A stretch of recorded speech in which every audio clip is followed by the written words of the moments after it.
we'll spin a myth around this by the time we've finished with it. Here we are, part 6 of our video, and we missed out showing the final inletting of the lock plate here at the end of that, but that's gone reasonably well. I must say that we'll have a closer look, and it isn't perfect, but one of the joys of working with restoring this as opposed to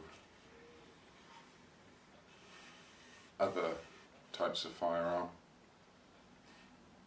is that the workmanship originally was so crude compared to Western standards that I can get away with my rather crude craftsmanship. If we move in a bit closer on the lock plate here,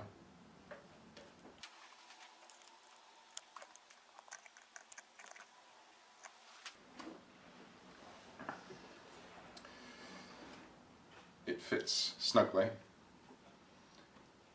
There's a very slight gap along here and here, just a bit rough around there, maybe at the top here, but we can get away with that. I've calculated the position to the axle for the trigger. It's the original nail that held it in. It's one of the few pieces we won't be reusing. And the trigger will swivel at that position. Compared to on the original, I'll show you that now, the gap from the hole to the edge here is quite thin, which means we can see the full extent of the trigger.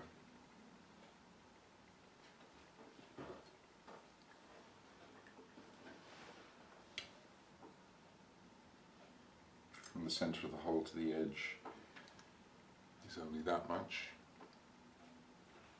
So here we're going to need to take some more wood off to about that position there.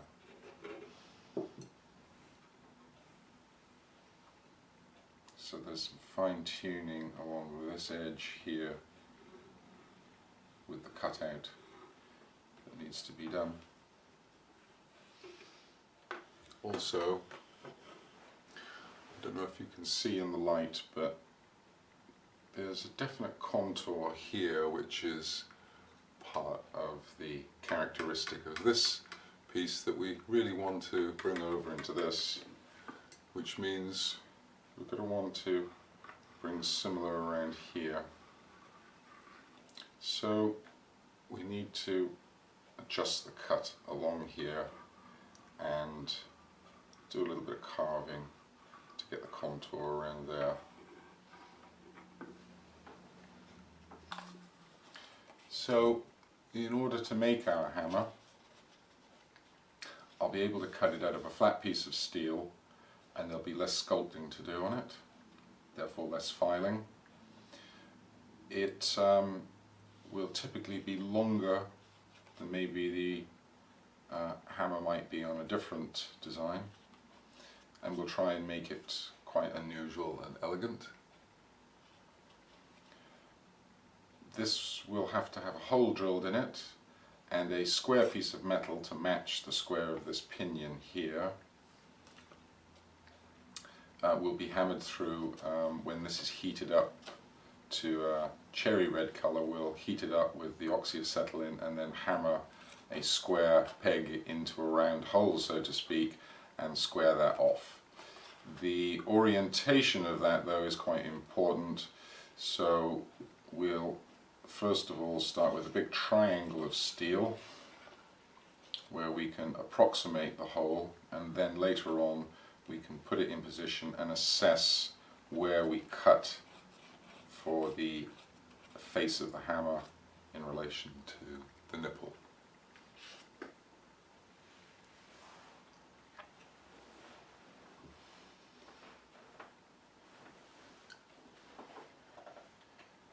One of the tricky parts is that in fact this pinion is not exactly square, so we have a choice of either filing that square or making a piece of metal which matches this that we will hammer through that hole.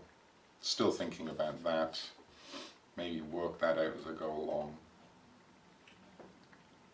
We're fortunate that the thread on this, there's enough metal left on the thread because it was quite corroded, and fortunately, you can see here,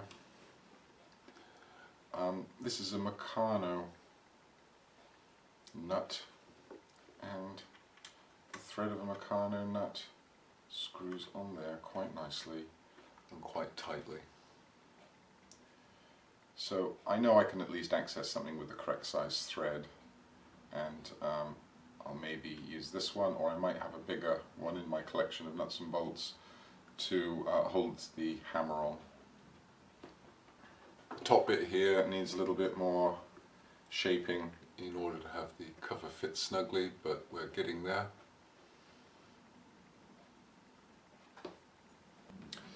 We have this brass piece, same the other side, that we'll want to prise out.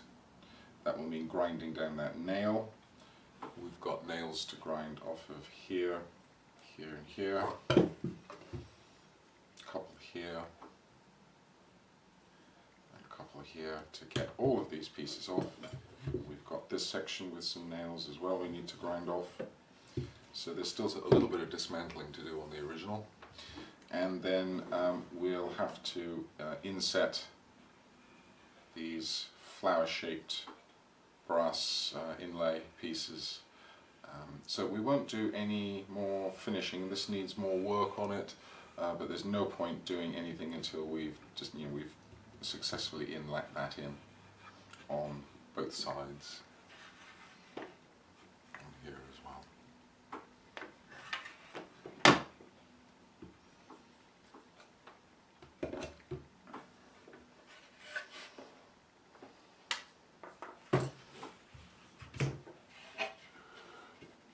We've got the bands are starting to come further up the stock, but there's clearly more wood to come off here because these two bands originally were up in this position up here, so this still needs more thinning off.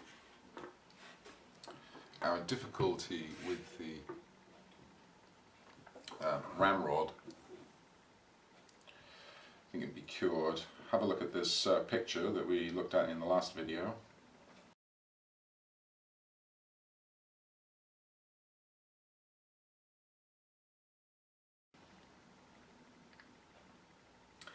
And you can see that our hole has been taken back as an open groove.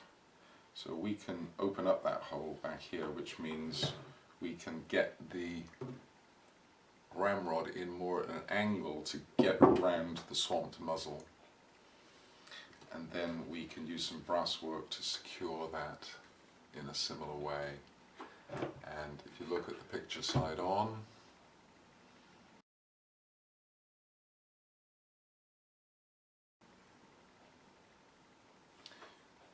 we can see that brass dominates the end with a band over the top holding it all together.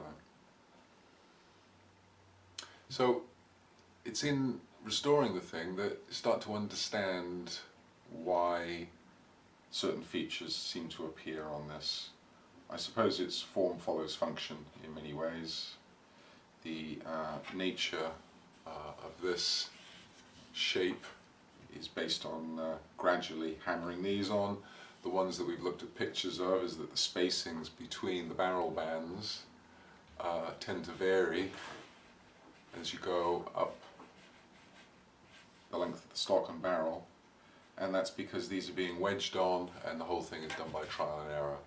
So the nature of the end of the shape of the stock, the number of barrel bands, the distance of the barrel bands,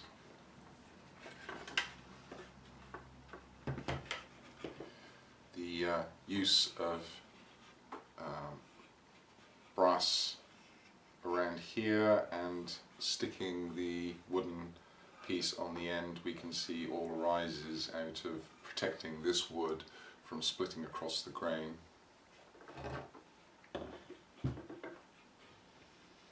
So it begins to make sense in many ways why these guns have some typical features across a whole range of designs. The other thing that we're going to need to do as part of inletting the trigger will be inserting this from the original, maybe, but we want to make a trigger guard,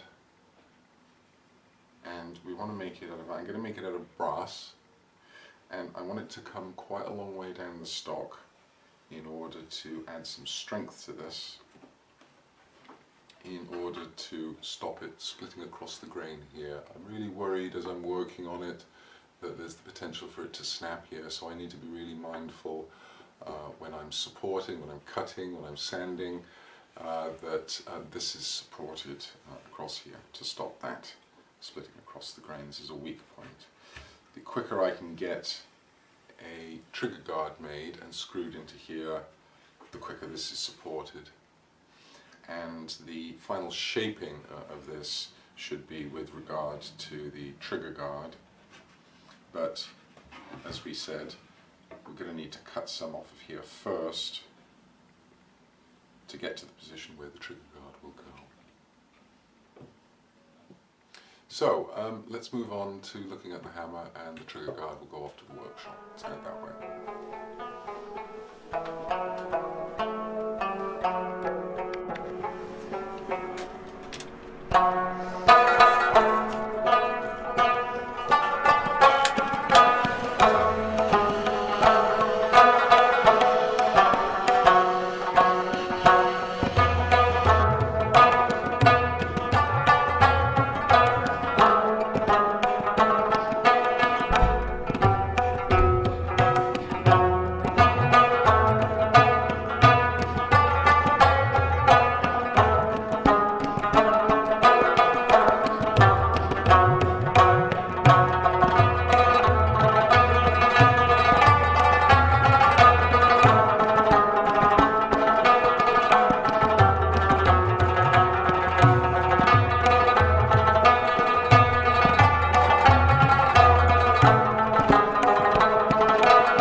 Okay, so we've got the trigger in place. There may be a little bit more adjustment to do on that,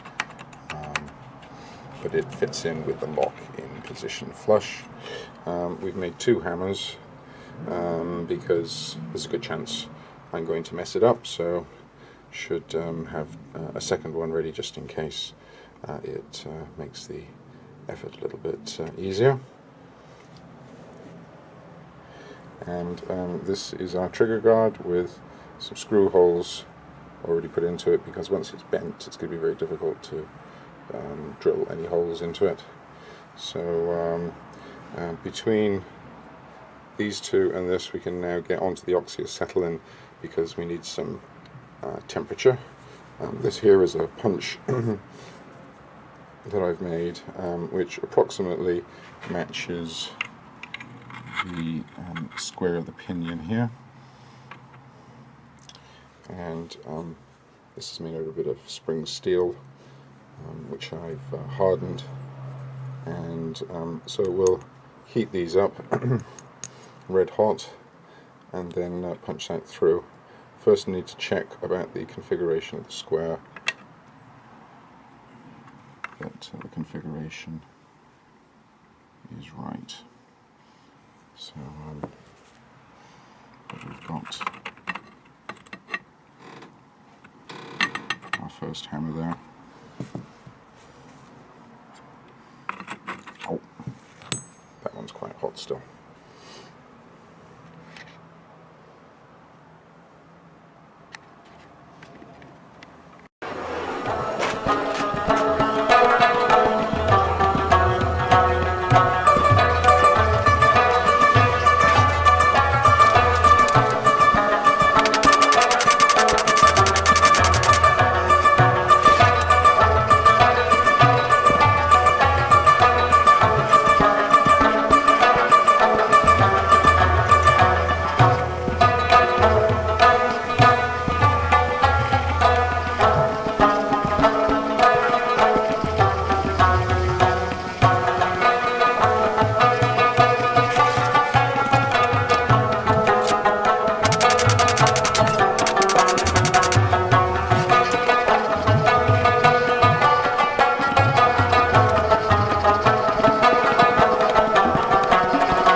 So here we are at the end of part 6 of our video. We've got our pieces, our old pieces here, and we'll talk about a few of these in just a moment. We seem to have met most of our objectives for this part of the video, and this is the state of play with the Jezail.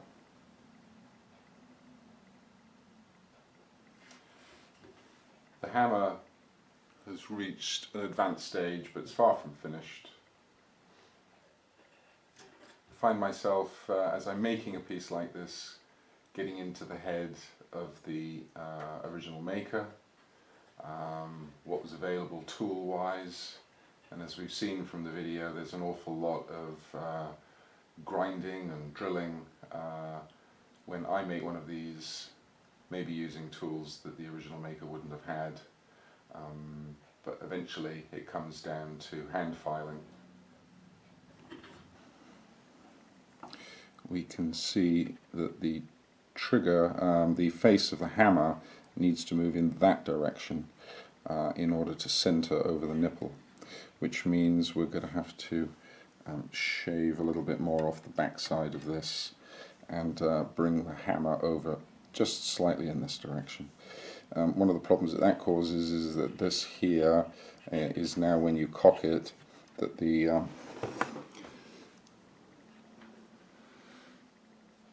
this shoulder here is bashing against the edge here, so you can only cock it back so far. It's under spring tension at the moment,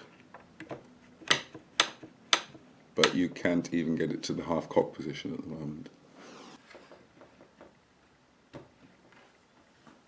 I've designed it with an excessively long trigger pull, and from my point of view, that's purely aesthetic. It isn't even necessarily the most practical, but you can get enough of a purchase on there with your thumb in order to pull that back, so it should work okay. There's a lot of rounding off to do, and then there's going to have to be a cover with a small hole which will be held on with the Meccano nut, which will also be filed to shape. So there's still quite a bit to do on this, and we'll be doing that in the next video. One other thing that I would like to do is to try and reproduce this decoration on the hammer. I've experimented with a form of engraving, but which is done electronically, an etching process. I've experimented with it with some success, and I believe that I could put some decoration to match this onto here to make this hammer look contemporary with this lock plate. The other thing that we've done is the trigger guard. The one that I have in the video being made is in fact a first effort, which I subsequently threw away. One of the errors I made, I thought I was being clever by drilling the holes, 2 holes here and 3 along here, to save drilling them after they were made, because it's tricky to hold this in position while it's being drilled. Consequently, as I was bending it, it was weaker at the points where the screw holes were, and it wanted to bend there, and I was manhandling it backwards and forwards and reheating it so much that it ended up snapping at the crucial joints. I tried a repair, and that was about 2 hours wasted work, and it just reached a point where it was simpler to make a new one. As you can see in the video, I've inset this. I've not inset it completely, it's not flush, because one of the next stages now is the fine shaping of the butt, which will be done by partly by filing the brass down here and here to make it dead flat with the wood, and even give it maybe a slight curve. One of my concerns is how to fix this into the butt. Looking at pictures of Jezails, it's noticeable that few, if ever, screws are used. You can imagine when a lot of these were made, commercial screws would not have been available. I think Joseph Whitworth was standardizing screws around the time that this piece would have been made. So if they'd used screws, it probably would have been handmade ones, and that's a lot of work, so it might be that this is why they use nails. However, from my point of view, the purpose of this here is to, as I said, support the wood here so it doesn't crack across here, and really it would be more effective to have 3 screws in here than it would just to nail it. So I'll do a little bit more investigating and thinking about that, see if I can find some examples with screws before I commit myself to how I'm going to fix this in here. I'm also wondering about when I shape this across here, when I round this off, whether I put a decorative brass plate in this section. I often see it, and that would add additional support. So I'll have a think about that. At the moment it comes out reasonably easily. It's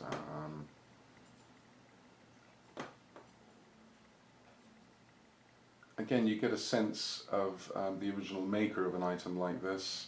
On our original, when we got it, the trigger guard was missing. We've made something similar to what might have gone there originally. And when you're making one of these are actually really difficult to make. And so it really answers the question, as far as I'm concerned, why didn't this have a trigger guard on it? And I think simply that when the old one had to be disposed of for whatever reason, it's just too damn difficult to make a new one. So go without it. But it's nice to be able to have a trigger guard on this. I think it works, bringing the whole thing together very well.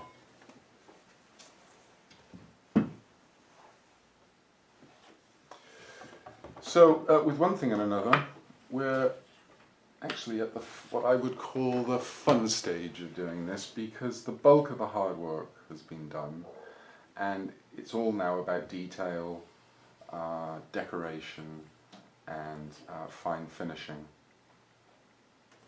So we'll enjoy fine filing this hammer into shape and getting the final piece, rounding it all off, making it look right.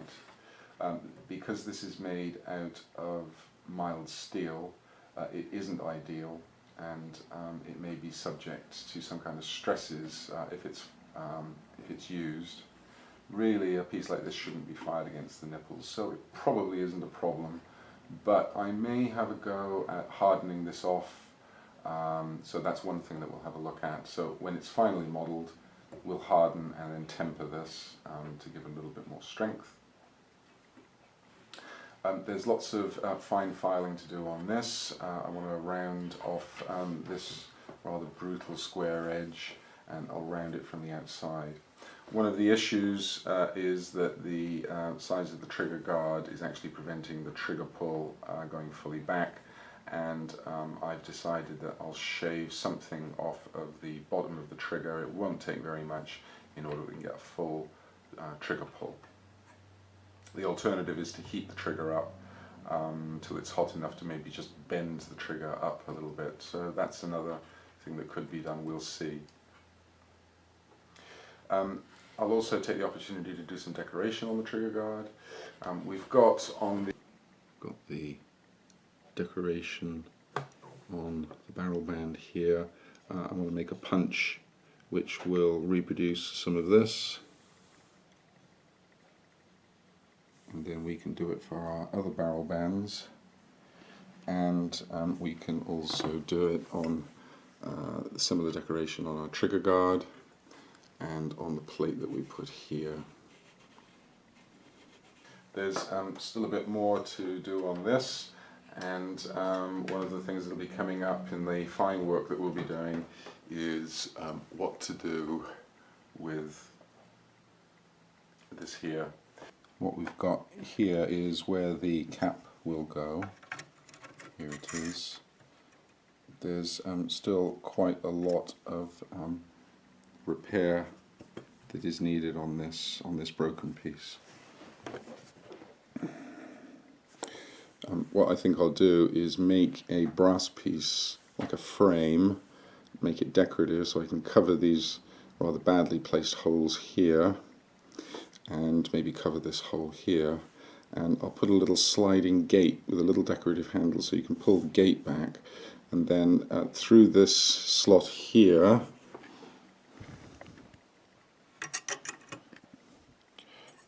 I'll cut a groove down into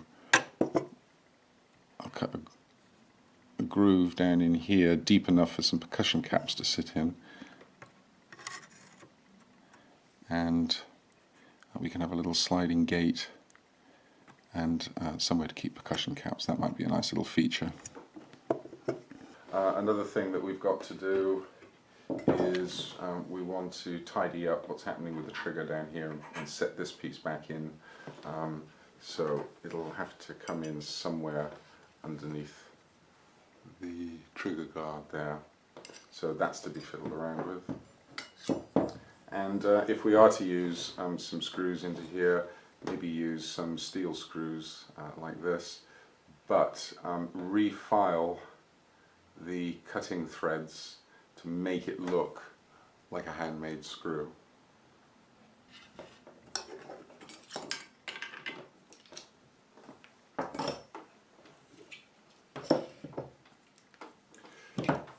So that's where we are with our Jezail at the end of part 6, and next week the Easter holidays begin, and I'll be able to focus on this over several days, and we'll produce video part 7 and video part 8, and I imagine we'll be into video part 9 before we have the final piece.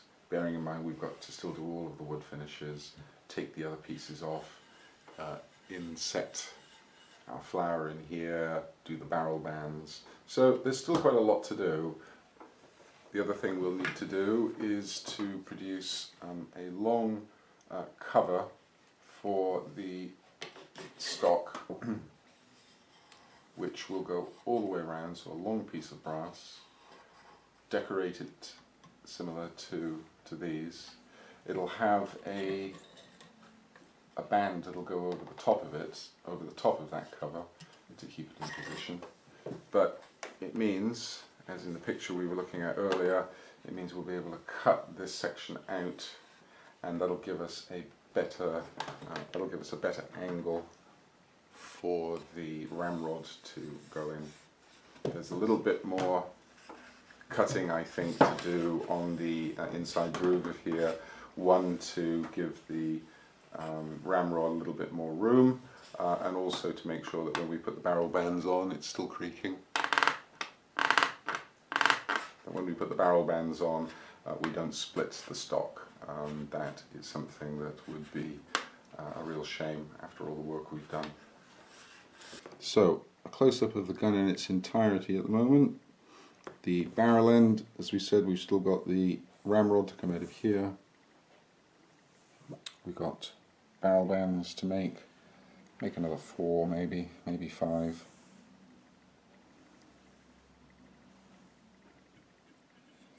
Sculpt this hammer a bit more, work on the cover plate,